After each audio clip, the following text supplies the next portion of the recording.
کیا ہو رہا ہے آپ کو بتائیں گے آپ مجھے؟ حدید ناراض نازیہ بیگم ناراض ہو کر ان کے پاس آتی، ان کے ساتھ تھام کر بیٹھنے پر پوچھنے لگی۔ حدید صاحب نے اپنی بھیگی آنکھیں اٹھائیں تو وہ دل تھام کر رہ گئی۔ آپ رو کیوں رہے ہیں؟ کیا ہو رہا ہے؟ مجھے کچھ سمجھ نہیں آ رہا۔ کل تو آپ نے کہا تھا کہ صرف جھٹکا تھا اسے، اور آج وہ جائیداد میں حصہ مانگ رہا ہے۔ وہ پریشان سی بولی تو حدید صاحب نے اپنی آنکھیں پونچھ کر بند دروازے کو دیکھا۔ وہ چاہتا ہے کہ میں اسے سپورٹ کروں، انہوں نے ہارے ہوئے لہجے میں کہا تو نازیہ بیگم ناسمجھی سے انہیں دیکھنے لگی۔ کیسی سپورٹ؟ وہ ان کے کانپتے ہاتھ تھام کر بولا۔ غیر قانونی طور پر اسلحہ یہاں سے نکالنے میں اور مکمل سپورٹ کر کے انہیں دنیا کی نظروں سے اوجھل رکھوں، اندرونی طور پر اپنی پاور کا استعمال کر کے انہیں بحری راستے سے مال لے جانے میں مدد دوں، مطلب کہ اپنے ملک سے غداری کر کے غریبوں کے ووٹوں اور ان کی امیدیں آس کو اپنے بھائی کی لالچ و ہوس کی نظر کر دوں، پھر وہ مجھے اپنا بھائی مانے گا اور لوٹ کر میرے پاس آئے گا۔ وہ تلخ لہجے میں کہتے ہوئے قالین کو گھور رہے تھے اور نازیہ بیگم تو ساکھ بیٹھی رہ گئی تھی۔ یہی حال دروازے کے باہر کھڑی حاجیہ کا تھا۔ اسے خود کو اپنے بے جان ہوتے وجود کو سنبھالنا مشکل ہو گیا تھا۔ وہ مزید سننے کی ہمت نہ رکھتی، دیوار کا سہارا لیتی اپنے روم میں آئی اور گھٹ پانی کا گلاس خالی کر گئی۔ حارث، یہ کیا کر رہے ہیں آپ؟ وہ بڑبڑاتی اپنی بے ترتیب دھڑکنوں کو سنبھالتی بیڈ پر بیٹھی اور پھوٹ پھوٹ کر اپنی معصوم بچی کا سوچتی رونے لگی۔ یہ سب حارث نے خود کہا آپ سے؟ نازیہ بیگم کی آواز کسی دور کھائی سے آتی محسوس ہوئی۔ حدید صاحب نے اس کے چہرے کو دیکھتے سر ہلایا۔ آپ کو اللہ کی قسم ہے حدید، اپنے بھائی کی محبت میں مجبور ہو کر یہ قدم نہیں اٹھائیں گے آپ کا ہمیشہ سے خواب تھا کچھ بن کر اپنے اور اس ملک میں بسنے والے غریب لوگوں کے لیے کچھ کرنے کا، اور اب جب یہ خواب پایا تکمیل تک پہنچنے کے قریب ہے تو آپ یہ سب نہیں کریں گے؟ نازیہ بیگم نے ان کے ہاتھوں پر دباؤ دیتے انہیں ہمت دی تو وہ زخمی سا مسکرا دیے۔ اپنے خواب کی وجہ سے نہیں، میں ویسے بھی اسے یہ سب کرنے نہیں دوں گا، انہوں نے نفرت سے کہا۔ وہ جاننے کی بات کر رہا ہے، انہیں پریشانی ہونے لگی۔ جانے دیں، جب ہوش ٹھکانے آئیں گے اور اپنے غلط قدم کا احساس ہوگا تو خود ہی لوٹ آئے گا، انہوں نے تھک کر کہتے ساتھ ہاتھوں میں گرا لیا۔ نازیہ بیگم نے افسوس سے ان کے بازو پر ہاتھ رکھ کر انہیں حوصلہ دیا۔ آپ کے ہر فیصلے میں آپ کے ساتھ ہوں، خود کو کبھی اکیلا مت سمجھیے گا، میرا بیٹا آپ کے ساتھ ہے۔ بہزاد کا معصوم چہرہ نظروں کے سامنے آنے پر وہ مسکرا دیے۔ تم پاکستان سے بات کر رہے ہو فواد؟ اپنے موبائل پر پاکستانی نمبر دیکھ کر وہ حیرت سے بولے۔ حارث صاحب گھر سے ناراض ہو کر یہاں کراچی کے ایک ہوٹل میں بیٹھے تھے، انہوں نے فواد کو ساری صورتحال آگاہ کرنا چاہا، اس سے پہلے ہی فواد کی کال آ گئی۔ ہاں، تمہیں سرپرائز دینا تھا، کہاں ہو؟ فواد صاحب مسکراتے ہوئے بولے اور اپنے ساتھی کو دیکھا۔ میں تمہیں ایڈریس سینڈ کر رہا ہوں، وہاں آ جاؤ۔ اوکے۔ سن کر کال ڈسکنیکٹ کی اور بیڈ پر پریشان سے بیٹھ گئے کہ اب اسے کیا جواب دیں گے۔ کتنے خوش تھے دونوں سوچ کر کہ کتنا کمائیں گے، چند سالوں میں ہی امیر ترین ہو جائیں گے، پر سارے کی کرائے پر اس کے بھائی نے پانی پھیر دیا تھا، سارے خوابوں کو تعبیر دیے بغیر اپنے پاؤں تلے کچل دیا اور اسے اس کی اوقات بتا دی کہ تمہارا کچھ نہیں اس کی جائیداد میں۔ یہاں تک کہ اس کی بیوی بھی اس کا نہیں سوچ رہی تھی کہ وہ یہ سب کس لیے کر رہا ہے، اگر کہہ دیتی مانگ لیتی حصہ تو کیا جاتا اس کا۔ وہ بھی انہی سوچوں میں تھے کہ کچھ ہی دیر بعد دروازے پر دستک ہوئی۔ انہوں نے اٹھ کر دروازہ کھولا تو سامنے فواد کو پایا۔ خوش آمدید تو کہو اپنے ملک میں، فواد نے شرارت سے مسکراتے کہا تو حقیقت سے مسکرا دیا اور اسے ویلکم کہتے خود میں بھیج لیا۔ اندر آؤ یار، وہ مسکراتے ہوئے اسے لے کر اندر داخل ہوا۔ آ جاؤ یار، اب کیا تمہیں باہر ہی رہنا ہے؟ فواد نے مسکراتے ہوئے دروازے کی طرف دیکھتے کہا تو حارث نے ناسمجھی سے اسے دیکھا۔ کون ہے؟ اس نے ابھی پوچھا ہی تھا کہ اندر ایک لمبا چوڑا سرخ و سفید رنگت والا انگریز داخل ہوا۔ یہ کون ہے؟ حارث صاحب نے فوراً سے پوچھا۔ برک ڈینیل، ہمارے بزنس کا تھرڈ پارٹنر، فواد صاحب مسکرا کر بولے تو برک ڈینیل دروازہ بند کرتے اندر آیا اور حارث صاحب سے ہاتھ ملایا۔ حارث انہیں بیٹھنے کا کہا۔ ابھی تو خوش تھے، پھر کیا ہوا؟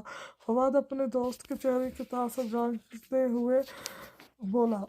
شاید مجھ سے مل کر اچھا نہ لگا ہو، بریک ڈینیل نے کہا تو حارث نے سر ہلا کر نفی کی۔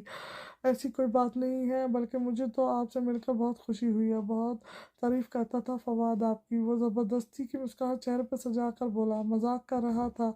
ब्रैक डायनर इनकी शर्मिंदगी पर हंस पड़ा। कोई प्रॉब्लम है हारिस? फवाद मुतमिन नहीं हुआ तो पूछने लगा। हारिस पहलू बदल कर रह गया। तुम दोनों मुझे पहले बता देते, मैं पिक करने आ जाता और अच्छे से वेलकम भी करता। हादी को नहीं लाए? हारिस इसकी बात नज़रअंदाज करता पूछने लगा तो फवाद मैंने खिड़की से मुस्कुराया। इतने पैसे कहाँ से लाते?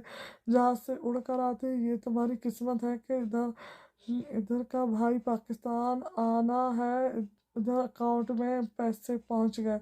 हम गरीब लोग हम गरीब लोग हैं, एक वक्त खाने और दूसरे वक्त मुंह देखने वाले हैं। वो हंसा तो हारिस ने गौर से दोनों का चेहरा देखा। बर्क के लबों पर तबस्सुम था और फौरन फवाद हंस रहा था, शायद अपनी गुर्बत का मजाक बना रहा था। तो क्या गैब होकर आए हो? ठीक है, बताओ कैसे पहुंचे पाकिस्तान? वो चिढ़ गए। अरे यार, बॉर्डर की सूरत हाल तो देखी है, कितनी सख्त सिक्योरिटी है। जब तक कोई मुल्क का गद्दार साथ ना दे तो बॉर्डर क्रॉस करना नामुमकिन है। हम बहरी रास्ते से आए हैं, बर्क के दोस्त के शिप में, और हादी को उसकी ग्रैंड मदर के पास छोड़ा है। फवाद के बताने पर उन्हें झटका लगा। नेवी फोर्स से कैसे बचे? वो हैरान थे। ये अरे यार, इसका तो पूछो मत। फवाद ने मुंह बनाया तो पहले बार बर्क ने कहका लगाया, जम जम कर यहाँ पहुंचे हैं यार, और 2 दिन तो मेरा बुखार से बुरा हाल था। फवाद ने झुरझुरी लेकर बताया तो वो चिढ़ गए। क्या किस्तों में बता रहे हो? ठीक से बताओ क्या हुआ। यार, 1000 बर्फ की पेटियों में दबे आए हैं। ये तो शुक्र था कि इसके दोस्त को जरा रहमा और पेटी में डालने से पहले हार्ड कोट पहना दिया और पूरा जिस्म पैक कर दिया, वरना हमारी लाशें यहाँ होती। पाकिस्तान आना मतलब मौत से खेलना। इनकी हालत का अंदाज़ा लगाते हारिस का भी कहकर गूंजा। तुमने कहा 2 दिन? क्या 2 दिन यहाँ पहले ही यहाँ पहुंच गए थे? हारिस ने पूछा। हाँ, फिर एक दोस्त के पास रुके थे कि चलने फिरने के काबिल तो बन गए। हाँ, बर्क ने जवाब दिया तो हारिस साहब ने सर हिलाया। अब तू अपनी बता, यहाँ क्यों रुका हुआ है? मैं तो तेरे घर पहुंच रहा था तेरे भाई से मिलने के लिए। फवाद ने बातों का रुख इसकी तरफ किया तो हारिस ने गहरा गहरा सांस लेकर रह गया। कुछ नहीं, बस ऐसे ही। इसने टाल मटोल से काम लिया, पर फवाद के सामने इसकी नहीं चली। देख हारिस, जिस तरह का हम अपना रिलेशन बनाने वाले हैं, इसमें ये टाल मटोल नहीं चलेगी। खुलकर बात कर, क्या हुआ है? तेरा चेहरा भी उतरा हुआ है और बेजारियत भी लग रही है, जैसे हमारा आना पसंद नहीं आया हो तुझे। फवाद की तारीफ बरक ने भी की। क्या बकवास कर रहे हो? ऐसी कोई बात नहीं। उसने गुस्से से झड़का। तो फिर शेयर करो अपनी इस इस्तराबी हालत की वजह। बर्क ने भी इसरार किया तो बताने पर राजी होगा, और वैसे भी फवाद को खुशफहमी से निकलना था कि हम कोई बिजनेस स्टार्ट करने वाले नहीं। ख्वाब की ताबीर अमीर लोग करते हैं, हम जैसे दूसरों के टुकड़ों पर पलने वाले भिखारी नहीं। वो तल्ख लहजे में बोला। दोनों ने चौंक कर एक दूसरे को देखा। मतलब क्या बात है? किसी से झगड़ा हुआ है तेरा? फवाद ने हैरान परेशान होते पूछा। इसकी सारी हुस बेदार हो गई थी। इसकी और बर्क की नज़रें हारिस के चेहरे पर अटकी थी। भाई ने इनकार कर दिया है इस काम से, और ना ही मुझे करने दे रहे हैं। उसने धमाका दोनों के सर पर धमाका किया और वो दोनों हैरत से इन्हें देखने लगे। मगर क्यों हारिस, तुमने इन्हें बताया नहीं कि कितना मुनाफा होगा हमें इस काम में? फवाद साहब हैरत से बोले तो वो तंजिया हंस पड़े। बताया था, और उन्होंने बुरी तरह मना कर दिया। थप्पड़ वाली बात छुपा गया और तुम मायूस होकर यहाँ बैठ गए। हालांकि तुम्हें इस वक्त अपने घर में होना चाहिए था और मुख्तलिफ तरीकों से कन्विंस करना चाहिए था। बड़ खामोशी से सुन रहा था। फवाद इसके हार के बैठने पर गुस्से से बोला, तुम्हें क्या लगता है मैंने इन्हें कन्विंस नहीं किया? क्या था बहुत, मगर आखिर में उन्होंने मुझे धमकी दे दी कि अगर मैंने ऐसा सोचा, इस पर अमल करने की कोशिश की, तो वो मुझ समेत तुम्हें भी जेल भिजवा देंगे। हारिस की बात सुनकर फवाद का मुंह खुल गया। तुमने कहा था तुम्हारा भाई जरूर मानेगा तुम्हारी बात पर तू खुद उल्टे हमारे गले में हड्डी की तरह फंस गया है। फवाद ने तंज किया तो हारिस ने उसे घूरा। वो मान जाते अगर काम गैर कानूनी ना होता। उन्होंने तो ये भी कहा है कि लंदन से अब वापस आ जाओ तो यहाँ मैं तुम्हें अच्छा कारोबार सेट कर दूंगा। वो बुरा मान कर बोले। मतलब वो इसके लफ्ज इसके मुंह पर मार रहा था। اس سوچ نے تو اس کے سینے میں آگ لگا دی، پر وہ ضد کر گیا۔ دیکھو حارث، غیر قانونی کچھ نہیں، جو تمہارا بھائی تمہیں کہہ رہا ہے یہ صرف ساتھ نہ دینے کا بہانہ ہے، ورنہ تو خوابوں کی اہمیت انسان جانتا ہے کہ وہ خواب کبھی دیکھ لیا جائے، وہ جب آنکھوں سے مقصد کی راہ بنے تو وہ ناجائز نہیں جائز کہلائے گا۔ اور یہ ہمارا ہم تینوں کا خواب ہے کہ ہم امیر بنیں، اور ہم خوابوں کی تعبیر اپنی کمائی سے کریں۔ اب اگر دنیا موقع دے رہی ہے، قسمت ساتھ دے رہی ہے، تو یہی راستہ باقی بچا ہے، اور جو آخری راستہ بچا اسے ناجائز نہیں بلکہ آخری بازی کہتے ہیں، اور آخری بازی پر زندگی تک داؤ لگا دی جاتی ہے۔ برک ڈینیل اسے سمجھانے لگا اور دونوں غور سے سننے لگے۔ پر یہ میرا بھائی نہیں سمجھ رہا، اب اگر اسے فورس کیا تو وہ مجھ سے جڑے ہر رشتے کو بھلا کر ہم دونوں کو سلاخوں کے پیچھے بھیج دیں گے۔ ان کی نظر میں ان کے وطن کا غدار ہوں اور گناہ کا کام کرنا چاہتا ہوں۔ وہ مٹھیاں بھیج کر بولا، ورنہ تو اسے برک کی دلیل نے کافی متاثر کیا تھا۔ ہم کون سا بلاسٹ یا خون خرابہ کر رہے ہیں جو گناہ ہو گیا؟ یہ تو ایک نارمل کام ہے جو آج کل سب کر رہے ہیں۔ فواد صاحب کا بس نہیں چل رہا تھا کہ وہ حدید صاحب کے ہوش ٹھکانے لگا دے۔ تم نہیں جانتے ان کی محبت وطن کے لیے۔ ہر ماہ بڑا سا فنڈ اپنے ملک کے غریبوں کو دیتے ہیں، اور ان کے سنتے ایسے ہیں جیسے اپنے بچوں کی سن رہے ہوں۔ اس لیے تو الیکشن جیتتے ہیں، خود کو وطن کی مٹی کا سو کالڈ دوست سمجھتے ہیں۔ اس کی باتوں پر ان دونوں کے چہروں پر مایوسی پھیل گئی۔ تو پھر ہم ہی کچھ کرتے ہیں، چھوڑو اپنے بھائی کو، فواد نے سر جھٹک کر کہا۔ پر اس کے لیے تو پیسے چاہیے شروع میں، حارث صاحب نے الجھ کر پوچھا۔ برق خاموش بیٹھا تھا، فواد بھی سوچنے لگے۔ تو پھر اپنے بھائی سے جائیداد میں حصہ مانگو، کیا اس کا بھی گناہ ہوگا؟ برق نے اس کے چہرے پر پھر سے مایوس کن تاثر دیکھے۔ مانگا تھا، انہوں نے کہہ کر اپنی پریشانی مسلی۔ پھر کیا ہوا؟ وہ دونوں خوشی سے بولے۔ انہوں نے کہا کہ یہ ہمارا باپ یا ماں کی جائیداد نہیں، میں نے پائی جوڑی ہے، اور تم پر جتنا بھی خرچ کیا وہ بھی میرا تھا۔ اس زہریلے لہجے پر فواد ہکا بکا رہ گیا۔ مجھے کچھ سمجھ نہیں آ رہا، صاف بتا، جواب کیا ملا؟ اس نے الجھ کر پوچھا۔ بتایا تو ہے، انہوں نے جواب دے دیا کہ نہیں دوں گا، ان کی اپنی جائیداد ہے۔ حارث دکھی بولا، ریلیکس ہو جاؤ حارث، ہم کچھ سوچتے ہیں۔ برق نے اس کے کندھے پر ہاتھ رکھ کر اسے ریلیکس کیا تو وہ سر تھام گیا۔ آئی ایم سوری، شرمندہ سی آواز میں اس نے فواد سے کہا تو وہ نفی میں سر ہلا گئے۔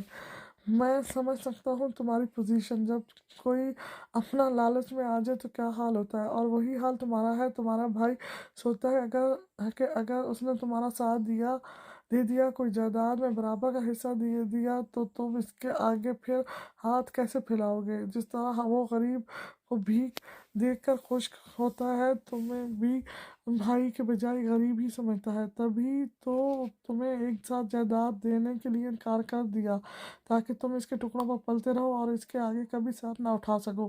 حقیقت یہی ہے حدید خان کی۔ فواد نے حارث کے کان میں زہر نہ ڈالا، اس نے سر اٹھا کر حیرت سے اسے دیکھا۔ دیکھ حارث، میں نے تمہیں ہمیشہ اپنا دوست نہیں بھائی مانا ہے، میں تمہیں غلط راہ پر چلا کر یا گمراہ کر کے اپنے بھائی کے خلاف بھڑکا نہیں رہا۔ یہ حقیقت ہے کہ تمہارا بھائی چاہتا یہی ہے کہ تم جھکے رہو اس کے سامنے، وہ خاندان اور دنیا کی واہ واہ بٹورتا رہے۔ فواد نے اس کے کندھے پر ہاتھ رکھتے کہا تو وہ حیرت سے اسے دیکھنے لگا۔ ایسا نہیں، اگر ایسا ہوتا تو میری بیٹی سے کیسے اپنے بیٹے کا نکاح کرواتا؟ وہ دلائل دینے لگا، حالانہ خونی رشتوں میں دلائل نہیں دی جاتی۔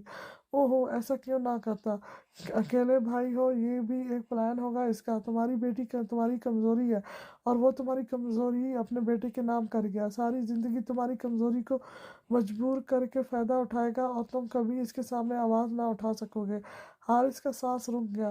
ایسا کیسے ہو سکتا ہے؟ اس کے سامنے کل کا واقعہ گھوم گیا جب بہزاد اپنے باپ سے اونچی آواز میں بات کرنے پر اس سے لڑ پڑا تھا۔ ایسا ہی ہے، اگر ایسا نہ ہوتا تو وہ کبھی یہ نہ کہتا کہ جائیداد میری ہے، تمہارے مانگنے پہ ہی وہ خوشی خوشی دے دیتا، پر نہیں، اس نے سیدھا کہہ دیا کہ دولت اس کی ہے۔ اف، کیسا لالچی بھائی ہے، تمہارے حال پر رحم نہیں آیا اسے؟ فواد نے افسوس سے کہتے سامنے ٹیبل پر رکھا بیئر کا گلاس اٹھا کر منہ سے لگایا اور ایک گلاس برق کے نزدیک کیا، تو اس نے فواد کی جانب دیکھتے گلاس اٹھایا۔ اسے دیکھنے پر فواد نے اسے آنکھ کے اشارے سے مطمئن کیا۔ کچھ ایسا ہی میرے ساتھ بھی ہوا تھا حارث۔ برق نے کافی دیر بعد لب کشائی کی۔ حارث نے چونک کر اسے دیکھا۔ کیسا؟ وہ حیران ہوئے۔ یہی تمہارے والا سین، بھائی نے پراپرٹی سے حصہ دینے سے انکار کر دیا، اس نے بتاتے ہوئے گلاس منہ سے لگایا۔ پھر کیا کیا تم نے؟ حارث پوری طرح اس کی طرف متوجہ ہوا۔ وہ مسلسل میرے ہر راستے میں رکاوٹ بن رہے تھے، مجھ سے میری گرل فرینڈ چھین لیتے، مجھے آگے بڑھنے نہیں دیتے تھے، اور خود دن بدن ترقی کر رہے تھے، اور مجھے تب تک کچھ نہ ملتا تھا جب تک میں ان کے سامنے ہاتھ نہ پھیلاتا تاکہ مجھے پیسوں کی ضرورت ہے تب وہ پیسے دیتے، اور پھر تھک کر ہار کر میں نے ایک فیصلہ کیا، بہت بڑا فیصلہ، وہ بولا اور گلاس خالی کر کے اس میں مزید بیئر ڈالنے لگا۔ حارث بہت غور سے سن رہا تھا۔ فواد خاموشی سے گھونٹ گھونٹ پی رہا تھا۔ کیسا بڑا فیصلہ؟ اس نے تجسس سے پوچھا اور خود بھی پیگ بنا کر منہ سے لگا لیا۔ یہ قصہ ہی ختم کرنے کا بڑا فیصلہ، اس کی زندگی کا قصہ ختم کرنے کا فیصلہ۔ حارث کی یہ بات سنتے ہی گلے میں پھندا لگ گیا۔ کمرے کی فضا میں فواد کا کہکہ گونجا۔ اس لیے وہ تمہیں ترسا کر کوڑی دیتا ہے کہ اب تم پورے بچے ہو؟ اس نے ہنستے ہوئے کہا۔ حارث نے غصے سے اسے دیکھا اور مسکراتے برق کی جانب رخ کیا۔ کیا پھر قصہ ختم کر دیا؟ اس نے دھڑکتے دل سے پوچھا۔ تو اور کیا کرنا پڑا، مار دیا کمینے کو، ایسی دردناک موت دی کہ دہل جائے۔ یہ سب کہتے ہوئے ایک نفسیاتی مریض لگ رہا تھا۔ حارث ہکا بکا رہ گیا۔ تو کیا تم پکڑے نہیں گئے؟ اور تمہارے بھائی کی دولت وہ کہاں گئی؟ اس نے کچھ بے تابی سے پوچھا تو وہ ہنس پڑا۔ ہونا کیا تھا؟ پولیس سے تو دوستوں نے بچا لیا، پر دولت ہاتھ سے چھوٹ گئی۔ اس کے لہجے میں کچھ کھونے کا ملال تھا۔ کیسے؟ اس نے اپنا پہلو بدلا، اور اس کی اضطرابی حالت دونوں سے چھپی نہیں تھی۔ صرف بھائی کو مارا تھا، اس کی بیوی اور بچوں کو چھوڑ دیا تو انہوں نے ساری دولت ہتھیار لی۔ اس کے لہجے میں غصہ و ضبط تھا۔ اوہ! وہ ہونٹ بھیج کر دوسرا پیگ بنا کر پینے لگا، اور پھر تیسرا۔ اب کیا سوچا ہے؟ فواد نے صوفے کی پشت سے ٹیک لگا کر پوچھا۔ سوچنا کیا ہے؟ کچھ بچا ہی نہیں ہے، ہر بار بزنس ڈوب جاتا ہے، اور یہی ایک راستہ ہے جسے میں اپنا نہیں سکتا، پڑا رہوں گا ان کے ٹکڑوں پر۔ وہ تلخ لہجے میں بولا تو فواد اور برق نے ایک دوسرے کو دیکھا، اور پھر اسے۔ مطلب تم مایوس ہو؟ اس نے پوچھا۔ تو پھر کیا کر سکتا ہوں؟ تو پھر میں کیا کر سکتا ہوں؟ تمہارے پاس ہے کوئی راستہ؟ وہ چڑھ کر اسے دیکھتے غرغرائے اور گلاس قالین پر پھینکا۔ ہے نا راستہ، اگر تم ساتھ دو تو۔ ٹکڑوں میں بٹے گلاس کو دیکھتے ہوئے میں نے خیزی سے مسکرا کر بولا تو حارث نے کچھ چونک کر اسے دیکھا۔ کیسا راستہ؟ اس نے آبروئیں اچکائی۔ قصہ ختم کرو پرانی کہانی کا، اور ایک نیا باب شروع کرو جس میں حارث خان ہو اور اس کی سلطنت ایک دنیا ہو۔ اس کا لہجہ کچھ ایسا سنسنی خیز تھا کہ حارث سمجھ کر دھک سے رہ گیا۔ تم پاگل تو نہیں ہو گئے؟ وہ دہرا۔ میں کیسے اپنے بھائی، اس کی اولاد اور بیوی کو مار دوں؟ وہ چیخا تو دونوں نے ناگواری سے دیکھا۔ بھائی نے جب سے سیاست میں قدم رکھا ہے، ان کے اتنے مخالفین اور جانی دشمن ہو گئے ہیں کہ ہر دم موت کا فرشتہ سر پر سوار محسوس ہوتا ہے۔ وہ اسے گھور رہے تھے کہ اس کے لفظوں پر شدت رہ گئے۔ کچھ دیر تینوں روم میں ساخت بت کی طرح بیٹھے رہے، اور بیچ میں رکھی ٹیبل پر بیئر کی بوتل کو گھماتے رہے۔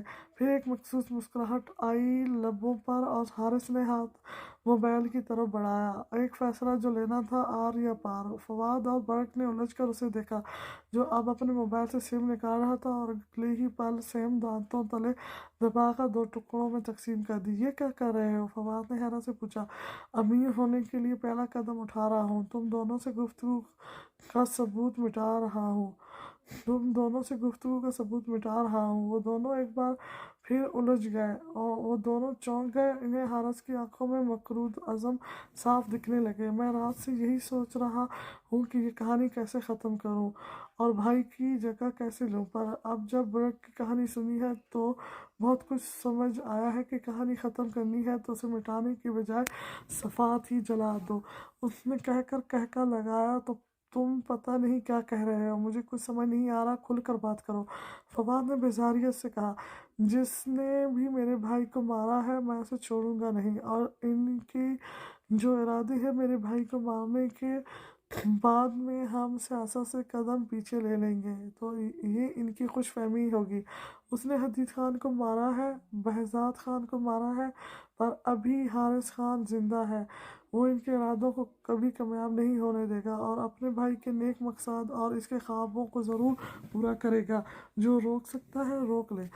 وہ اس طرح سنجیدہ ہو کر بول رہا تھا کہ دونوں حیرت سے سنتے اس کی بات اور محفوظ کو سمجھنے کی کوشش کرنے لگے، اور جب سمجھے تو تینوں کے مقصودہ کہہ کے ہوٹل روم کی فضا میں گونجے۔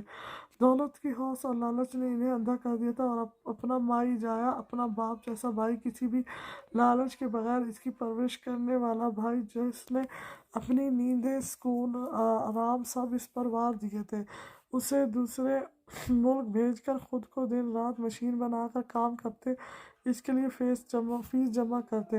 وہ چھوٹا بھائی جس کا پیٹ بھرنے کے لیے وہ خود بھوکا سو جاتا تھا، آج وہی چھوٹا بھائی اس کے سارے احسان، محبت و پیار سب بھلا کر اس کی دولت کے ہوش میں اندھا ہو کر اسے مارنے کی پلاننگ کر رہا تھا۔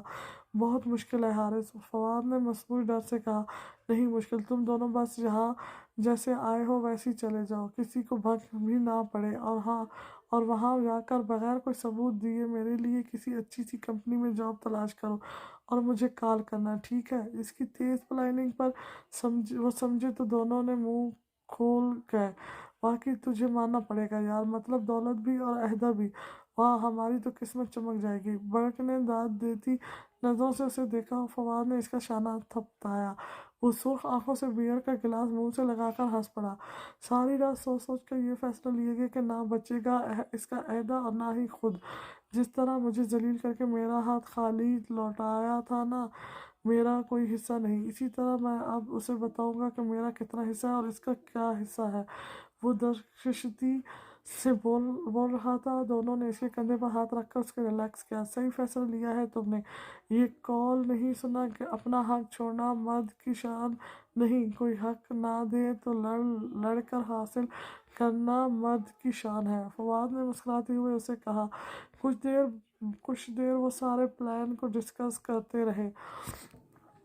ملازموں کا کیا کرو گے؟ برق نے سوال پر فواد نے چونک کر حارث کو دیکھا جو مسکرا رہا تھا۔ ساری رات جھنک نہیں ماری، پورا پلان بنایا ہے، ان کا کیا کرنا ہے؟ کچھ نہیں، صرف کچھ پیسے منہ میں ٹھوس کر منہ بند کر دینا ہے، اگر کوئی ذرا سی چون چرا کرے گا تو اسے میٹھی نیند سلا دینا ہے بس۔ وہ کہکے لگا کر بولا تو روم کی فضا میں دو اور کہکے گونجے۔ اچانک دروازہ ناک ہونے پر وہ سب خاموش ہو گئے۔ تم بیٹھو میں دیکھتا ہوں۔ فواد کو بٹھا کر وہ دونوں اٹھ کھڑے ہوئے اور دروازے کے پاس آ کر دروازہ کھولا تو سامنے ایک خوبصورت سی لڑکی مسکراتی ہوئی ٹرے ہاتھ میں پکڑے اندر آنے کی اجازت مانگنے لگی۔ حارث نے سرخ آنکھوں سے اسے دیکھتے سائیڈ پر ہو کر جگہ دی تو وہ اعتماد سے مسکراتی ہوئی اندر داخل ہوئی۔ ویٹرز کے بلیک اینڈ وائٹ مخصوص لباس میں ڈارک براؤن بالوں کی پونی بنائے اس نے ٹیبل کے بیچ ٹرے رکھ کر اس کے اوپر سے مخملی کا سرخ کپڑا ہٹایا جہاں شراب کی بوتلیں موجود تھیں۔ کچھ اور چاہیے تو سر انتقام پر حکم دیجیے گا۔ وہ معذب مگر پروفیشنل انداز میں مسکراتی جانے لگی کہ پیچھے سے حارث نے اسے روکا۔ نام کیا ہے تمہارا؟ اس نے ہاتھ بڑھا کر دروازہ بند کیا تو وہ کچھ گھبرا گئی۔ فواد اور برق نے مسکراتے ہوئے صوفے کی بیک سے پشت اٹکا کر ان دونوں کو دیکھا۔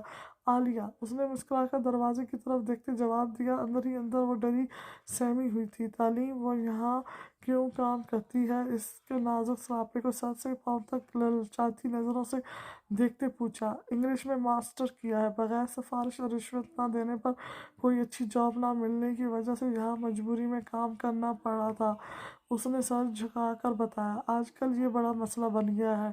حارث نے آنکھ مار کر اس کے جھکے سر کو دیکھتے فواد اور برق سے کہا تو دونوں اپنی مسکراہٹ چھپا گئے۔ اس نے اپنی جیب سے والیٹ نکالا اور اس میں سے چند ہرے نوٹ نکال کر اس کی جانب بڑھائے۔ یہ رکھو اور اپنے مینیجر کو بھیجو یہاں۔ اس کے پیسے دینے پر وہ ٹپ سمجھتی شکریہ کے ساتھ تھام گئی۔ صحبت میں سر ہلاتی وہ روم سے نکل گئی۔ اتنی رحم دلی، ہاں ہاں ہاں، فواد نے کہتے کہکا لگایا۔ حارث ایک مکرور مسکراہٹ کے ساتھ ان کے ساتھ آ بیٹھا۔ عقل مند انسان کو اپنے آنے والے وقت کے لیے پہلے سے ہی خود کو تیار کر لینا چاہیے۔ اس کی دور اندیشی پر وہ دونوں ہنس پڑے۔ مینیجر کا کیا معاملہ ہے؟ برق نے پوچھا تو وہ فواد ہنس پڑا۔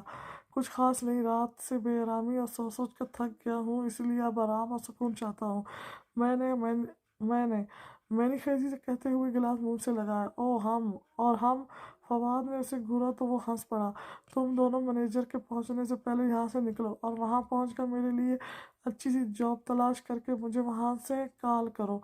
इसके कहने पर फवाद ने मुंह बनाया। चलो उठो, फिर से जमने के लिए खुद को तैयार करें, कुछ देर में शिप रवाना होने वाली है। बर्ट मुस्कुराता हुआ उठा और नाचारा फवाद को भी उठना पड़ा। मुंह ना बना, फिर अपनी हुकूमत होगी। हारिस ने उठकर इसके कंधे पर हाथ रखा। वो मुस्कुराकर सर हिला गया। इसीलिए खामोश लौट रहा हूँ, उसने कहते हुए उसे खुद में भेज लिया। हारिस से मिलकर वो दोनों वहाँ से निकल गए। इनके जाने की कुछ देर बाद मैनेजर मुस्कुराता हुआ दस्तक देकर अंदर दाखिल हुआ। हारिस का मुतालबा सुनकर वो कुछ परेशान हो गया। सर, वो नहीं मानेगी, उसने मोहब्बत होकर माजरत की। पर जब हारिस ने इसके सामने अपना वॉलेट रखा जो हरे और नीले नोटों से भरा हुआ था, तो वह कश्मकश में पड़ गया। ओके सर, मैं ओनर अजमल जतोई से बात करता हूँ, आप कुछ इंतज़ार करें। वो वॉलेट उठाने लगा, मगर हारिस ने झपट कर वॉलेट इससे पहले ही उठा लिया। मुकम्मल राजदारी होनी चाहिए और मुझे ज़्यादा इंतज़ार पसंद नहीं। ये कुछ पैसे रखो और बाकी काम हो जाने के बाद ले लेना, उसने कुछ पैसे मेज़ पर रखते हुए कहा। मैनेजर ने सर हिलाकर खुश होते पैसे उठा लिए। सर, आप फिक्र ना करें, यहाँ मुकम्मल राजदारी ही होती है। वो कमीनगी से मुस्कुराता वहाँ से चला गया। इसके जाने के बाद हारिस ने उसे गाली दी कि फालतू में नखरे दिखा रहा था। कुछ ही देर में आलिया रोती हुई कमरे में दाखिल हुई। रो क्यों रही हो? हारिस ने नागवारी से पूछा। सर प्लीज़ मुझे माफ़ कर दें सर, मैं अपने छोटे भाइयों के लिए कमाती हूँ, मैं ऐसी लड़की नहीं हूँ सर। वो दोनों हाथों में चेहरा छुपाकर मिन्नत समाजत करने लगी, जिसका सामने वाले पर ज़रा बराबर भी असर ना हुआ। तो फिर यहाँ क्यों आई हो? अच्छी लड़की होती तो चली जाती घर। उसने तमस्खरा भरी नज़रों से उसे देखा। आलिया ने ज़रा की ज़रा नज़रें उठाई और पीछे दरवाजे को देखा। सर, मुझे ब्लैकमेल कर रहे हैं जमाल जतोई सर। इसने चेंज करते हुए मेरी वीडियो बना लिया है। और अब वो कहते हुए रो पड़ी। कुछ नहीं होता, मैं इससे वीडियो डिलीट करवा लूँगा, तुम रोना बंद करो। उसके कहने पर आलिया ने मशकूर नज़रों से उसे देखा। आपका बहुत बहुत शुक्रिया सर, मैं आपका यह एहसान कभी नहीं भूलूंगी, वो कहकर जाने लगी जब पीछे से बेड पर बैठे हारिस की आवाज़ पर रुकी। एक एहसान मुझ पर भी कर दो आलिया, वो खुशगवार लहजे में बोला। क्या सर? उसने घबरा कर बंद दरवाजे को देखा। वो तो दरवाज़ा खोल कर अंदर आई थी, फिर बंद किसने किया? वहाँ से एक पैक बनाकर लाओ, फिर चली जाना, वो मुस्कुरा कर बोला। तो वो कश में पड़ गई। फिर इसके एहसान को याद करती वो सर हिलाकर कुछ देर पहले के लाए गए मशरूब का गिलास भर कर इसकी तरफ बढ़ी। इसके करीब जाते आलिया के पाँव काँप रहे थे और डर इसकी रग रग में समा गया था। इसकी नज़रों में हौस देखकर वो गिलास बगैर इसके हाथ में थमाए सामने साइड टेबल पर रखती भाग जाना चाहती थी, पर इससे पहले ही इस शैतान ने इसे पकड़ लिया। उसके चीखने से पहले ही मुंह पर भारी हाथ रखकर इसकी चीखें दबा दी। खुद को आज़ाद करवाने की मज़ाहमत कर इसकी धमकी में दम तोड़ गई। अगर तुमने ज़रा सी भी आवाज़ निकाली तो जो वीडियो एक है वो हज़ारों की तादाद में बन जाएगी और हर जगह वायरल होने के साथ तुम्हारे भाइयों के पास भी पहुंचाई जाएगी कि देखो अपनी बहन की कमाई का तरीका। वो बेबसी सी सिसक सिसक उठी। वो दरिंदा उसे नोच कर इसकी इज्जत आबरू को रौंदने लगा। और और जब भी मैं चाहूँगा तुम मेरी एक काल पर दौड़ी चली आओगी, वरना ये देख रही हो, ये तुम्हें दुनिया में कहीं मुंह दिखाने के लायक नहीं छोड़ेगा। सिवाय मेरी बाहों में आने के तुम सर उठा नहीं सकोगी। मोबाइल में चलती रिकॉर्डिंग इन साख्त वीरान आंखों के सामने थी। इसके कानों में जैसे पिघला हुआ शीशा निढाला जा रहा हो। दूसरे दिन की सुबह वो घर में दाखिल हुए। डैड आ गए। झूले पर बैठी हानिया जैसे बहजाद मुस्कुराता हुआ झूले देता बहला रहा था, क्योंकि वो अपने बाप को रात से ना पाकर रोती रही थी। और सुबह जब बहजाद को मालूम हुआ तो उसे मुख्तलिफ खेल और खिलौने से बहलाने की कोशिश करता रहा। वो झूले पर बैठी इससे बातें करती हंस रही थी कि गेट से अंदर दाखिल होते हारिस साहब को देखकर वो खुशी से चीख उठी और भागती हुई बाप की बाहों में समा गई। मेरा बेटा! हारिस साहब उसे भूसा देते हुए अपने सीने में भेज गया। डैड आप कहाँ थे? रात से घर नहीं आए, मॉम भी आपको मिस कर रही थी। वो इनके गले में अपने छोटे छोटे से बाजू डालकर रोती हुई बोली, बेटा यही था, रोते नहीं मेरी शहजादी। उन्होंने इसका सर सहलाते हुए कहा और अंदर की तरफ कदम बढ़ा दिया। आई एम सॉरी चाचू। बहजाद शर्मिंदा सा इनके सामने आया और कान पकड़कर मासूमियत से बोला, गुड बॉय। हानिया ने अपने डैड के कंधे से सर उठाकर शर्मिंदा से सर झुकाए बहजाद को देखा तो खिलखिला हंसी। बहजाद भी हारिस की जानिब देखकर मुस्कुराया, पर इनके स्मार्ट चेहरे को देखकर तो इसकी मुस्कुराहट गायब हो गई। तो वो तो हमेशा झुका हुआ देखना चाहते थे, इसीलिए अपने बेटे से तुम्हारी बेटी का निकाह करवाया है। हारिस साहब के कानों में फवाद की आवाज़ गूंजी तो वो एक सख्त सी निगाह बहजाद पर डालकर साइड से गुजर कर अंदर चले गए। बहजाद अपने चाचू के रवैये पर हक्का बक्का सा खड़े इनकी पुष्ट देखने लगा। यही हाल हानिया का। डैड बैरी आपसे सॉरी कह रहा है, आपने उसे प्यार नहीं किया? हानिया ने हारिस की आंखों में देखकर पूछा तो वो मुस्कुरा दिए। बेटा सांप को प्यार देंगे तो वो बदले में प्यार नहीं जहर लौटाएगा, इसलिए हमें पहले ही ऐसी बेवकूफ़ी नहीं करनी चाहिए। हानिया बगैर इसकी बात का मतलब समझे बैरी के सांप बनने पर खिलखिला कर हंसी। पीछे खड़ा बहजाद इतना भी नासमझ नहीं था कि इनका मतलब ना समझ सकता हो। वो साख सा अपने प्यारे चाचू की पुष्ट को अपनी नज़रों से ओझल होता देख रहा था, साथ अपने स्ट्रा को भी। इसके जब ने जब हदें तोड़ी तो वो रोता हुआ वहाँ से भाग गया।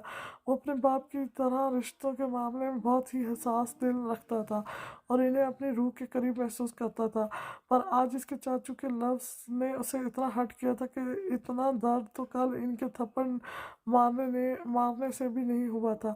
आप कहाँ थे? मोबाइल क्यों बंद था आपका? हादिया बेगम को जब हानिया ने आकर बताया कि डैड आए हैं तो वो कमरे में आकर बेड पर दराज हारिस को देखती पूछने लगी, मैं तुम्हारे किसी सवाल का जवाब देना फ़र्ज़ नहीं समझता? उन्होंने नागवारी से कहते मोबाइल पर नज़रें अटका दी। हाँ आप पर मेरे फ़र्ज़ होंगे भी क्यों?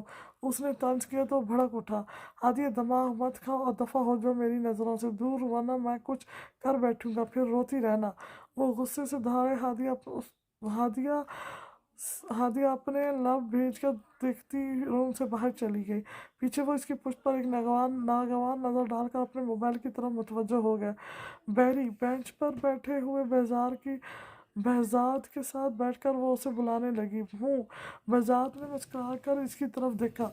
हानिया हानिया ने इसकी रोई रोई हुई आंखें और भीगी पलकें देखी। तुम्हें डैड की बात बुरी लगी ना? उसने इसका हाथ अपने छोटे से हाथ में ले लिया।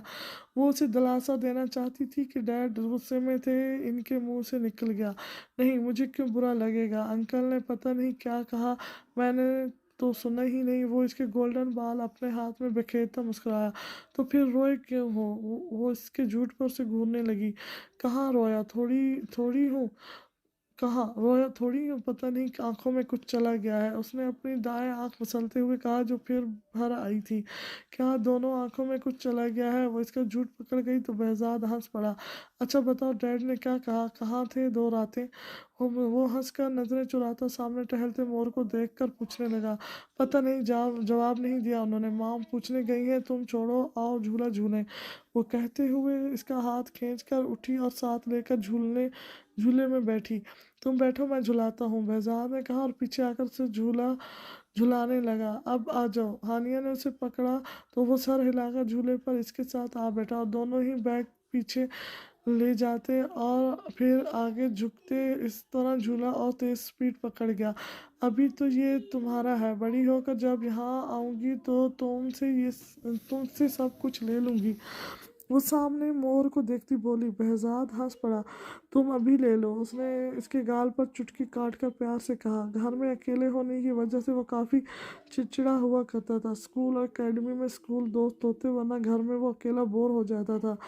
जब से हानिया पैदा हुई थी इसके पर निकल आए थे। वो बार बार अपने चाचू से जिद करके बुला लेता, कभी चाची हानिया को लेकर आ जाती। इस तरह दोनों की दोस्ती बहुत गहरी हो गई थी। हानिया ने होश संभालती इसकी बे इंतहा मोहब्बत देखी थी।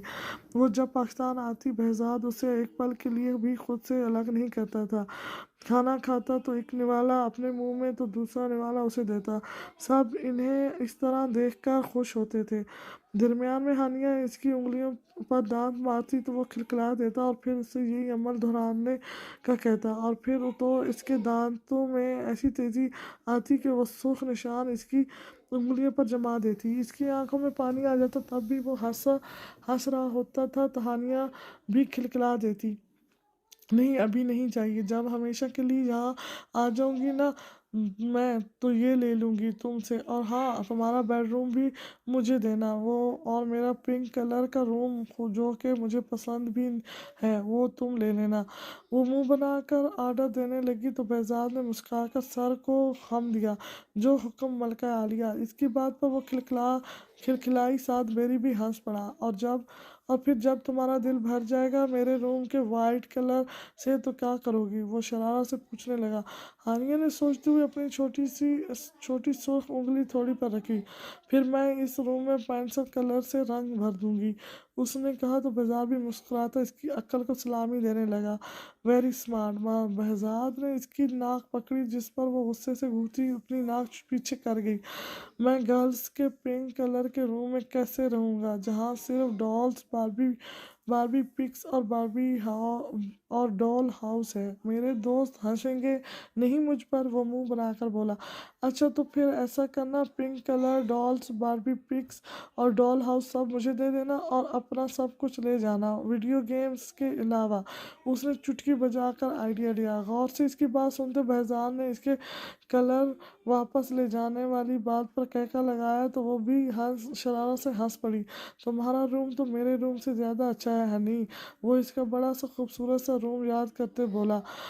हाँ तो मैंने कब कहा बुरा है, पर मुझे तुम्हारा रूम चाहिए और अपना भी, वो नाक छोड़कर बोली तो बहजाद खिलखिलाया। बेरी चलो आइसक्रीम खाते हैं। वो इसका हाथ पकड़कर झूले से उठी और जिस पर बहजाद ने उसे देखा। मॉम नाराज होंगी, कुछ ही देर में लंच टाइम होने वाला है, कहने के साथ इसका फूला मुंह देखकर वो बेबस हो गया और नाजिया बेगम की डांट के लिए खुद को तैयार करता उसे किचन में ले गया जहाँ कुक खड़ी थी। पकते खानों की लजीज खुशबू पर खुद पर जबर करते उसने फ्रिज से आइसक्रीम निकाली और दोनों दोनों बहजाद के रूम में आ गए। वो दोनों आइसक्रीम खाते वीडियो गेम्स खेलने लगे। तुम डैड की वजह से सैड तो नहीं होना, आइसक्रीम से बड़ा स्पून मुंह में डालते वो उसे देखकर पूछने लगी। वो हमारे बड़े हैं, इनसे नाराज नहीं होते, चाचू अभी गुस्से में हैं इसीलिए ऐसा कहा, वरना मैं जानता हूँ वो मुझसे बहुत प्यार करते हैं। वो मुस्कुराकर बोलता हुआ वापस वीडियो गेम की तरफ मुतवज्जो हो गया। जो भी जीता उसे ये दोनों आइसक्रीम खानी पड़ती। टेबल पर रखे दोनों कप्स को देखती वो बोली, इसका प्लान सिर्फ गेम जीतना था क्योंकि जानती थी बहजाद को आइसक्रीम नहीं पसंद, इसलिए वह दोनों किसे खाएगा और हार कर उसे दे देगा, इससे वो जीत जाएगी, आइसक्रीम भी इसकी जीत भी इसकी। रही बात बहजाद की खाने की तो वो ज़रूर खाएगा, मगर मुझे मंजूर है। वो झट से इसकी उल्टी शर्त मान गया। दोनों गेम स्टार्ट कहते गेम खेलना शुरू हो गए थे। बड़ी तेज़ी से हानिया की गर्ल हमने LED पर बहजाद के बॉय को मार रही थी या वो जानबूझकर मार खा रहा था। अब वो अपनी गर्ल के जीतने पे खुशी से चिल्लाई और उसे ठेंगा दिखाते शेम शेम करने लगी। बहजाद टांग पर टांग रखे मुस्कुरा रहा था कि चलो एक बार फिर एक हार पर ही आइसक्रीम से जान तो छूटी। पकड़ो, उसने इसका कप उठाकर बहजाद की तरफ किया। क्यों, उसने हैरत से अबरू उचकाए। मेरी तरफ से खाओ, वो नाक सिकुड़ाती बोली। मुंह पर संजीदगी आ गई थी कि इनकार नहीं सुना जाएगा। मैं क्यों खाऊं, मैं तो हार गया हूं ना, तुमने शर्त लगाई थी याद करो, वो सीधा होकर बोला। वो शर्त गलत थी इसलिए ख़त्म, अब ये मेरी तरफ से खाओ, मैं जीती हूँ इस खुशी में, वरना अभी रो कर बड़े डैड को बताऊंगी तुमने मुझे डांटा। वो ज़बरदस्ती इसके हाथ में कप थमाती खुद खाने लगी। बहजाद ने इस नकचिड़ी की चालाकी पर दांत पीसे। ये तुमने सिर्फ जीतने के लिए किया है ना स्ट्रा, वो तिवरियाँ चढ़ाकर बोला, जिस पर उसने मासूम सी सर हिलाया और स्पून मुंह में डाला। तुम बहुत तरक्की करोगे, वो खिलखिलाकर हंसी और ज़बरदस्ती स्पून भरकर इसके मुंह में डाला। वो चम्मच जहर की तरह महजाद को मजबूरन निगलना पड़ा। उसे आइसक्रीम जहर मार करते देखकर वह खिलखिलाकर हंसी खा रही थी। पैकिंग कर लो, कल हम निकल रहे हैं। हादिया चेंज करके रूम में आई तो बेड पर बैठा हारिस बोला। उन्होंने इनके चेहरे की तरफ देखा। कहा, वो बेतासत चेहरे से बोली। कहा का क्या मतलब? अपने घर चल रहे हैं। और कहा, वो गुस्से से टेक छोड़कर उठ बैठा। हमारा घर यही है, वो लापरवाही से कहती। कंफर्ट खुद पर ठीक करती लेट गई। बकवास मत करो, समझी?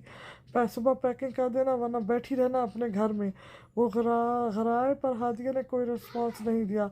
वो अभी हानिया को खाना खिलाकर अपने इस रूम में सुला कर आई थी। सुबह की झड़प की वजह से वो हारिस से बात नहीं कर रही थी कि वो अपनी गलती पर शर्मिंदा हो और इससे एक्सक्यूज़ कर ले अपने रवैये का। वो ये भी जानती थी कि पहले कौन सा इसने कभी अपने रवैये पर एक्सक्यूज़ किया था जो अब करता, मगर यहाँ खान मेंशन आकर वो बहुत अच्छे से बिहेव करता था।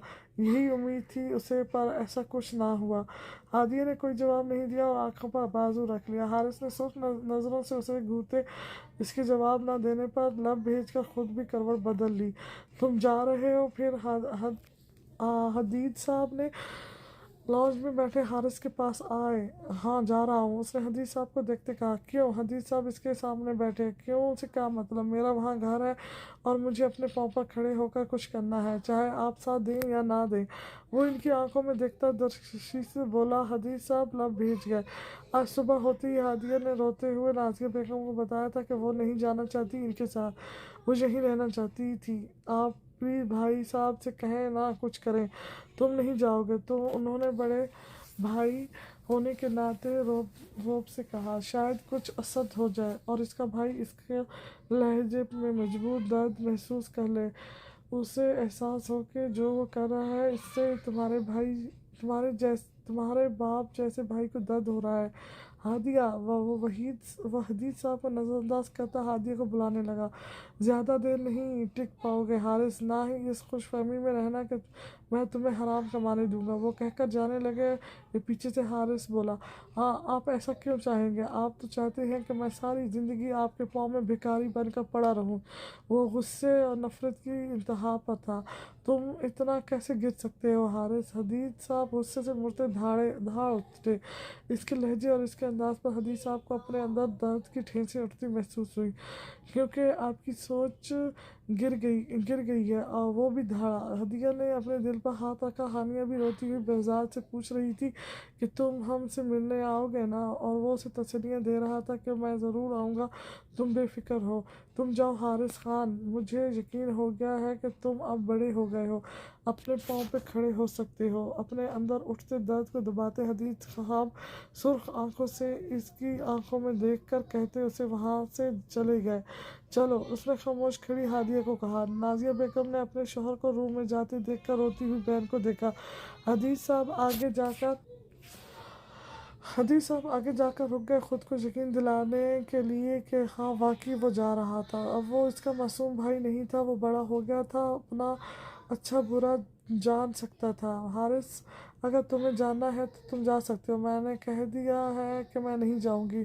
मेरा दिल नहीं करता गैर मुल्क में रहने का। हादिया खुद को मजबूत करती बोली। हारिस ने घूर कर उसे देखा। आज मेरे साथ नहीं चलोगी तो सारी ज़िंदगी यहीं बैठी रहोगी, ये याद रखना। वो चीख कर वार्न करने लगा। हादिया ने नज़रें झुका दी कि मुझे मंजूर है। तुम गद्दार औरत। वो भड़क कर उसे मारने के लिए आगे बढ़ा। खबरदार हारिस, उसे हाथ भी लगाया तो। अगर वो नहीं जाना चाहती तो इसकी मर्जी। औरत मर्द की गुलाम नहीं, इसकी शरीक हयात होती है। जितना फैसला करने का तुम्हें हक है उतना ही उसे भी है। उसने किसी बात पर तुम पर ज़बरदस्ती की है, ना ही तुम उस पर कर सकते हो। हदीद खान के दर्शकती से भरपूर लहजे में कहने पर हारिस ने ठटक कर रोती हुई हादिया को देखा, जिसके हाथ में इसकी बेटी का हाथ था और वो भी रो रही थी। हदीद साहब ये फैसला कतई न करते, पर आज सुबह ही इन्होंने हादिया को नाजिया बेगम से रोते हुए बताते सुना कि वहाँ कोई शर्म व हया या पर्दा नहीं, जिससे चाहे उठा लाते थे और अपने घर में बिठा देते हैं कि ये मेरा दोस्त है, मुझे इनकी खातिर तवाज़ुन करने का कहते। करने का कहते थे तो इनकी हौस भरी नज़रें मुझ पर होती थीं, और अगर जो कभी मैं इनकार करके रूम में लाख हो जाती तो अपने दोस्त के जाने के बाद मुझे बुरी तरह पीटते थे। जानवरों वाला सलूक करते थे मेरे साथ। रात को देर से घर लौटते थे और सुबह होते ही फिर चले जाते थे। वहाँ हर काम मुझे करना पड़ता है था, सब्जी से लेकर शॉपिंग तक। हानिया के स्कूल में अकेली जाती थी। प्रिंसिपल की बहुत मुश्किल से समझाया कि इसके डैड आउट ऑफ सिटी होते हैं। इनके कपड़ों से लेडी परफ्यूम की खुशबू आती थी। शर्ट पर से बाल मिलते तो कभी लिपस्टिक के दाग होते थे कॉलर या कंधे पर। वो रोती हुई नाजिया बेगम को बता रही थी, दरवाजे के बाहर खड़े हदीज साहब और अंदर बैठी नाजिया अपनी बहन की हालत पर चिंतित थे। फिर तुमने हमसे जिक्र क्यों नहीं किया इस सब का? नाजिया बेगम की आवाज़ गूंजी और कुछ वक्त के बाद हादिया बोली, मैं समझती थी वो सुधर जाएंगे, आज नहीं कल जब अपनी बेटी को बड़ा होते देखेंगे तो सही रास्ते पर आ जाएंगे। पर नहीं, उन्होंने तो अब हराम खाने के अलावा हम हराम कमाने की कोशिश भी शुरू कर दी है। और मुझे डर है कि इनका क्या मेरी बेटी या ये फैमिली ना भुगते, इसलिए मुझे बचा लें आप ही। मैं नहीं जाना चाहती इनके साथ। इनके दोस्त इतने गिरे हुए हैं और घटिया हैं कि हर वक्त आंखें गाड़े रखते हैं मुझ पर, और बहुत बार कोशिश भी कर चुके हैं इनकी गैर मौजूदगी में घर में घुसने की, पर मैं दरवाज़ा नहीं खोलती और गार्ड से कहकर इन्हें भगा देती हूँ। वो सुबह बहाना बनाकर मुझे हारिस से पटवाते थे और वो अपने दोस्तों की बातों में आकर मुझे बुरी तरह मारते थे कि कई कई दिन तक तो मैं अपनी कमर भी उठा नहीं पाती थी। हादिया रोती हुई मजीद बहुत कुछ बता रही थी। हदीज साहब की हिम्मत नहीं पड़ रही थी अपने भाई का काला चेहरा देखने की। वो हादिया से नज़रें भी नहीं मिला पा रहे थे। उन्होंने, आप कौन होते हैं हमारे बीच बोलने वाले? वो भड़क कर हदीज साहब से खड़खड़ाया, ये मेरा भाई है, उसे पूरा हक है मेरी ज़िंदगी का फैसला लेने का। मैं और बर्दाश्त नहीं कर सकती तुम्हारे जुल्म। नहीं जाना मैंने तुम्हारे साथ। अगर तुम्हें मेरा साथ चाहिए तो यहीं रह जाओ, नहीं तो रास्ता साफ है, मैं तुम्हें रोकूंगी नहीं। वो कहकर मुंह मोड़ गई और बेआवाज़ फुट फुट कर रोने लगी। साहिबान सर का साईं होता है, अगर वही साईं जान का दुश्मन बन जाए तो वक्त से पहले ही फैसला ले लेना चाहिए, ऐसा ना हो बाद में सिर्फ पछतावे रह जाए। मॉम, मैं आपके बगैर नहीं जाऊंगी। बड़े डैड मुझे भी रख लें, मुझे मॉम के बगैर नींद नहीं आती। मुझे मॉम के बगैर नींद नहीं आती। डैड तो बहुत लेट आते हैं। सारी सूरत हाल देखती हुई अपनी माँ का आखिरी फैसला सुनकर हानिया रोती हुई इनसे लिपट कर बोली। हारिस ने इसकी तरफ देखा और फिर अपनी मकरूदा मुस्कुराहट से खौफजदा सी आंखें फाड़े खड़ी हादिया को, तुम्हें नहीं आना मत आओ, हम जा रहे हैं। वो आगे बढ़कर हानिया को पकड़ने लगा तो वो भागती हुई हदीज साहब की टांगों से चिपक गई। डैड मुझे वहाँ डर लगेगा, पहले मॉम को ले चलें या फिर बैरी को साथ ले चलें, वरना मैं नहीं जाऊँगी। वो रोती हुई हदीज साहब की टांगों में मुँह छुपा गई। चलो हानी, वरना बहुत बुरा होगा। गुस्से से कहते हारिस ने इसका नाजुक बाजू थामा। हदीज साहब का दिल फटने के करीब था। ये नहीं जाएगी हारिस, ये अपनी माँ के साथ रहना चाहती है। हदीज साहब ने इसके सर पर हाथ रखा। हारिस ने सुनते ही इससे अलग करते उसे गोद में उठा लिया। अगर उसे किसी ने भी मुझसे ले जाने से रोका तो मैं खुद के साथ उसे भी ख़त्म कर दूंगा, वो सर्द लहजे में बोले। हादिया ने तड़प कर इन्हें देखा। वो बैग घसीटता उसे ले जा रहा था। वेरी मॉम, वो हाथ बुलंद करती उन्हें पुकार रही थी। डैड प्लीज़ रोकने ना, डैड चाचू। वो भागता हुआ हारिस के सामने खड़ा हुआ, रोते हुए दोनों अपने हाथ इसके आगे जोड़ दिए। प्लीज़ चाचू रुक जाए ना प्लीज़। वो फुट फुट कर रोता इल्तिजाएं कर रहा था और हानिया भी रोती हुई अपने बाप को रोकने की कोशिशें कर रही थी। आज मैं नहीं झुकूंगा तुम लोगों के सामने, वो नफरत से कहता बहजाद को एक तरफ धक्का देते आगे बढ़ गया। जहदीद साहब दर्द से बेहाल आंखें मीच कर अपने रूम में चले गए।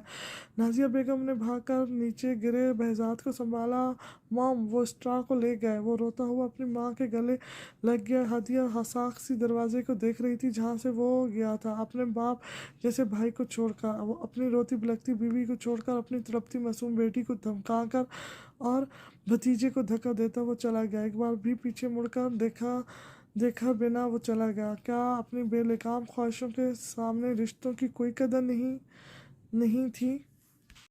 तुम्हें अपनी बीवी को छोड़कर नहीं आना चाहिए था। फवाद ने इसकी बेवकूफ़ी पर कड़क कर कहा।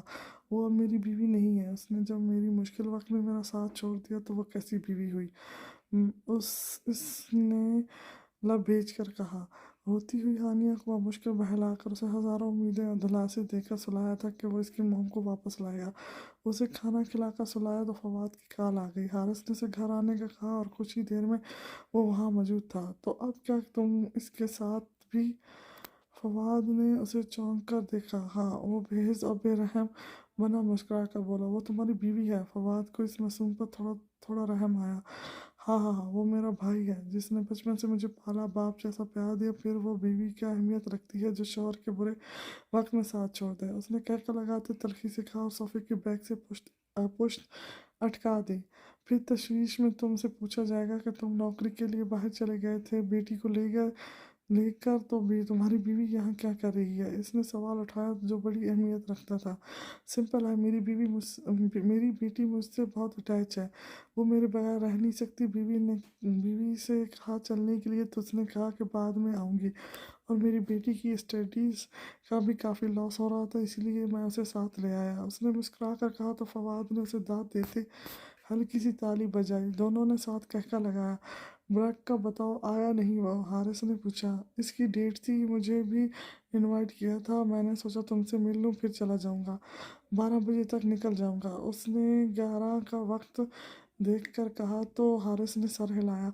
वैसे तुम कबाब में हड्डी बन रहे हो, उसने हंसते हुए कहा तो फवाद का मकरूआ कहका गूंजा। कबाब में हड्डी कहाँ यार? वो हंसता हुआ उठ खड़ा हुआ। इतनी जल्दी जा रहे हो? 12 बजे जाना था ना? हारिस ने पूछा। हाँ, जाना तो इतने बजे ही था, पर सोचा तेरे लिए भी कुछ इंतज़ाम कर दूँ। इसके कहने पर हारिस ने मना कर दिया। नहीं यार, इसकी तो नहीं, बैठ जा, बातें करते हैं। इसके इनकार पर वो बैठ गया। अच्छा चल, ये सब छोड़, इसका उसका बता, वो मकरूदा लहजे में बोला। कौन? हारिस ने ना समझी से उसे देखा। यार वही होटल वाली, क्या नाम था? हाँ, आलिया। यार क्या चीज़ थी, पूरे रास्ते हवासों पर सवार रही कि ठंड का एहसास भी नहीं होने दिया। वो कहता हुआ हारिस को कहका लगाने पर मजबूर कर गया। जिस तरह तेरे सिर्फ देखने से हवास पर सवार थी, मेरे इससे बुरा हाल था, बस पूछ मत। ड्राइंग रूम में दोनों के बुलंद बाग कह के गूंजे। कहाँ गई, कहाँ, ये तो बता। उठा लाए साली को। फवाद पहलू बदल कर बेताबी से बोला। हारिस ने जब से मुठियां भेजी। खुदकुशी कर ली उस गाली ने। गरीब थी इसलिए बच गया, वरना आज फांसी हो जानी थी मुझे। सुना था न्यूज़ पर कि सिर्फ दो भाई थे उसके, जहान बड़ा और जहांगीर छोटा। हारिस ने सुनी सुनाई मालूमात उसे दी तो वो हाथ मलता रह गया। तू फिक्र मत कर, एक बार ये किस्सा ख़त्म होने दे, फिर अजमत जोतई हमारे साथ है। इसका काम ही यही है, लड़कियों को ब्लैकमेल करके इन्हें ख़ास आदमियों तक पहुंचाना और इनकी रातें रंगीन करना। बेफिक्र रहे, इस बाब के ख़त्म होते ही एक नया बाब शुरू होगा जिस पर हारिस खान के दस्तक होंगे, बाकी ना ख़त्म होने के लिए। वो आने वाले कल की जीत से सरशार बोला। All the best. शिप के करीब पहुंचकर हारिस, फवाद और बर्क तीनों ने एक दूसरे को कहा और बड़ी सी आइस पेटी में बैठकर अंदर लेट गए। उन्होंने कुछ पैसे दिए थे बर्क के दोस्त को, जिस पर वो खुशी खुशी इन्हें पाकिस्तान पहुंचा रहा था। इन तीनों पेटियों को नीचे रखना, बर्क के दोस्त ने अपने वर्कर्स को हुक्म दिया। भारी होने की वजह से वो कंधे उचकाते तीन अफराद मिलकर एक पेटी शिप में रख रख रहे थे। अब इन तीनों पेटियों के ऊपर बड़ी पेटियां रख दी गई थी। तीनों ने मुंह पर ऑक्सीजन लगाया हुआ था, पर इसके बाद भी हारिस को काफ़ी मुश्किल पेश आ रही थी।